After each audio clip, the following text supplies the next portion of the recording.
Hi guys, welcome back to my channel. I'm Catherine and this is a taste of Kath.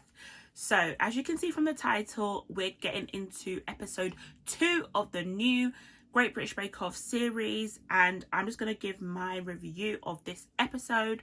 So I don't want to waste too much time, but please do remember to like, share, comment and subscribe, and let's get straight into the review.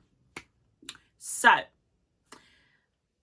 this week was all about biscuits, and the first challenge, so the signature challenge, was for illusion macaroons.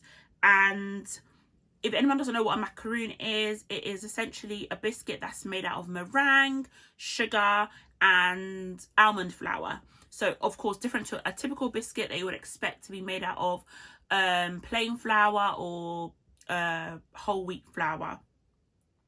So these are usually a bit tricky because, you know, it's about getting that right consistency even before you get them into the ovens.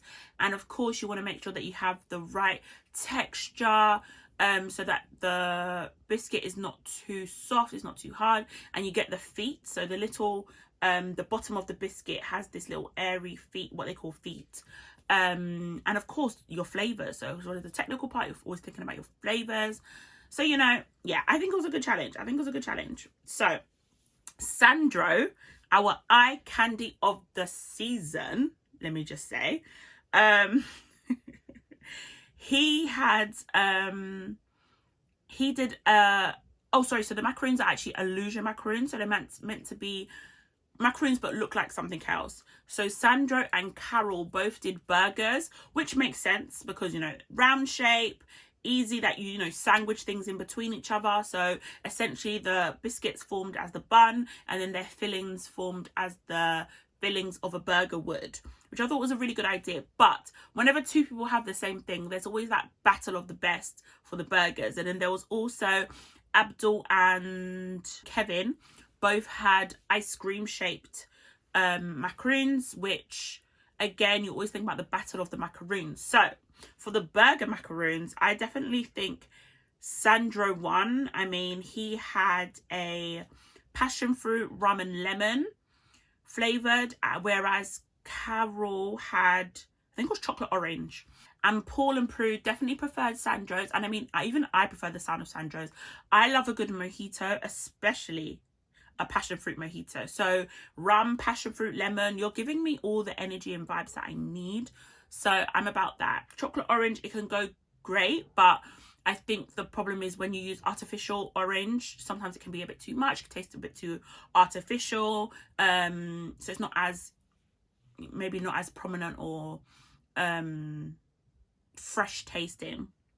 And then we had Janus, our star baker from week 1. He did these cute watermelon shaped macaroons, which I thought were so good. I'll probably put a picture somewhere, but they were so cute and I think it was such a good idea. His flavor was watermelon, I think spinach to actually get the color on the biscuit, and I think lemon. I think, yes, I'm gonna go with that. That sounds about right. Okay. And then Maxie, one of my faves, so she did daisy shapes and her flavors were strawberry and raspberry, mascarpone and salted caramel, which I thought was, I wasn't sure, I was a bit will they go together, but they really did go together and she did really well. Similarly, Dawn, my fave, I love Dawn. So Dawn reminds me of like older lady that you work with, that you kind of look up to, like a colleague or something. I love her, she's so sweet, she's such a motherly figure, I think.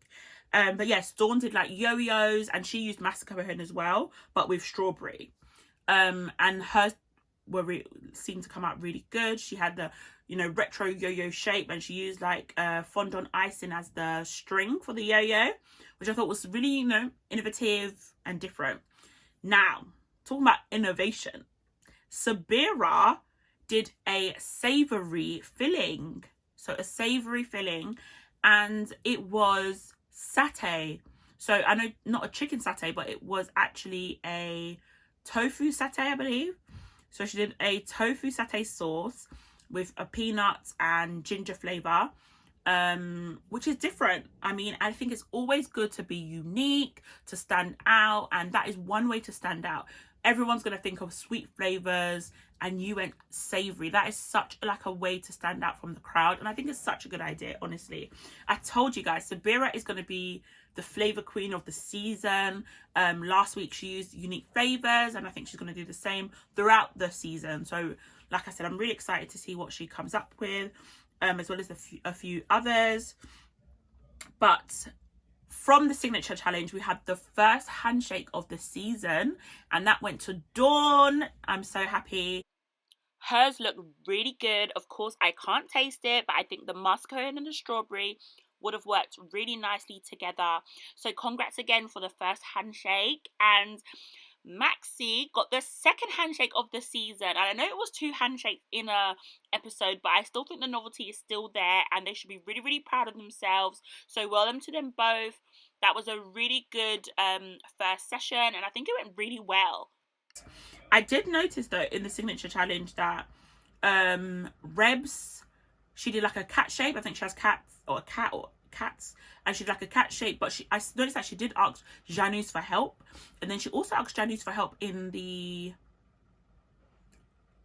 other challenges. I can't remember if it was the Showstopper or the technical, but I don't know if it's because she genuinely needed his help, or you know when you know someone is quite good, him winning Star Baker previous week, whether she thought, you know, Janus is the right one to go to for their help. I don't believe I saw her ask anyone else, or anyone else ask offered like to help her or anything like that.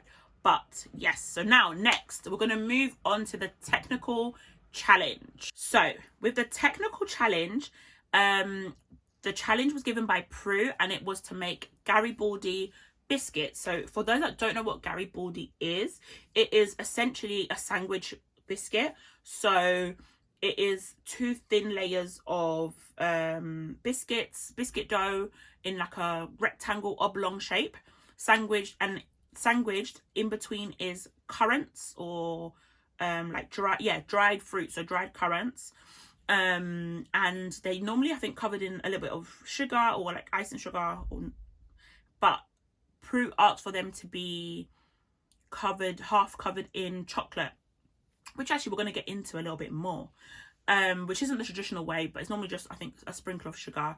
They're kind of like Eccles cakes, but in like a biscuit form, essentially. So if you know what Eccles cake is, then you kind of know what a Garibaldi is. But many people didn't know what this is, but some people did their research, like Sandro.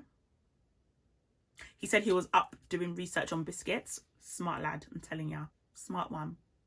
Anyway, so so I was talking about the chocolate, and I remember specifically before Prue and Paul left the room, Prue said, don't try to be creative, just stick to the recipe, you know, stick to the script. Well, unfortunately, when it came to the actual biscuits, I think most people were fine with doing it. I know Janus made a small mistake. He thought it was 24 instead of 12, but he ended up like squashing the two together, so that when it cooked in the oven, it actually baked in the oven, it actually became 12, which I think, you know, he recovered from that. But the chocolate, they asked for chocolate feathering, so milk chocolate and then like white chocolate feathered in between. We all know that for the technical challenges, the instructions are quite minimal, you know, for that reason. It's meant to be technical, just to see, you know, how you can read instructions, how you can read ingredients and make what it is of it, especially for most things people don't actually know what the item actually is. So for this technical, Sabira and Abdul both actually made chocolate feathers, like white chocolate feathers, and placed it on top of their Garibaldis. But of course the instructions asked for chocolate feathering. So for me, I thought that was really quite creative. At first I thought that they did it purposely, you know, again, to stand out, to be unique. I know that Sabira is one for that. So I thought they did, but then after the host came and actually tried everyone's biscuits, they mentioned that, oh no, you know, I think Sabira mentioned that, oh no, she didn't understand it properly. She was making chocolate feathers. And I think even Maysam said she didn't know either, but she saw other people doing it, so she realized it was actually chocolate feathering. And from that, what I took was that obviously Sabira comes from Malaysia. I think she only came to the UK to study, and then she ended up staying. So she's from Malaysia. I'm guessing English is not her first language. Similarly, Abdul is from Pakistan, I believe, and English is not his first language. And the same would be with Maysam. She is from Libya, and English is not her first language. But like I said, Maysam was able to look at others and figure it out. But yeah, so I thought that, because I think Abdul came last, not just because of the chocolate feathers. I think he had, you know, issues with dipping his biscuits in the milk chocolate in the first place. But then Sabira also came second to last. So I think they came last, but I think they should have got some credit for that, because the actual chocolate feathers were really done well. Especially Sabira's, they were actually done really well. And like I said, it was creative, it was different, and it was just a misunderstanding. You know, when English is not your first language, instructions, especially written instructions, are definitely harder to understand. And I think the judges didn't give them enough credit or appreciate the fact that there's, you know, diversity in the cast. You ask for diversity and this is what you get, but you don't, sometimes in practice, I think people forget what diversity means in practice. So I think that's something that they should look at. And even though they were last because they didn't technically do what was asked, I think they should have still got a bit more recognition for the work that they did do, even if it was incorrect. So yes, and then I believe Rebs came first in the technical challenge, followed by James and then Sandro. Now, moving on to the showstopper. So the showstopper was to make a 3D mask, and the mask had to 3D, so it couldn't just be flat. It had to have some shape to it, be able to lift it up to your face and actually wear it, you know, that kind of thing. So this was always going to be a hard challenge. Whenever you think of these challenges, especially whenever it's Biscuit Week, you know that it's going to consist of gingerbreads or shortbread, because they're sturdy biscuits, they're strong, they hold structure, they're sturdy. So it's always good when people use gingerbread or shortbreads for the main body of, you know, their structure, which was a great idea. So most people we saw did actually use gingerbread or shortbread, but a lot of people used, you know, different flavors to stand out from the crowd and that type of thing. I really liked Sandro's and Maxie's. They did a carnival theme, which I thought was fun. And Sandro's flavor were strawberry and elderflower. He used strawberry and elderflower as his flavors, and then Maxie used lemon, lime, and cardamom, which I thought, you know, it made sense. You think of carnival, you think of the Caribbean, fresh flavors, you know, bright colors, and both their masks came out really well.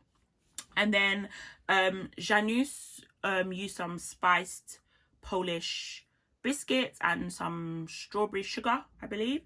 Maysam used some other technical skills. She used isomalt to make some of the structure, and then she used coconut and lemon shortbread, which I thought was good, but I believe the judges thought it was a bit too safe, and her design was good but not effective enough.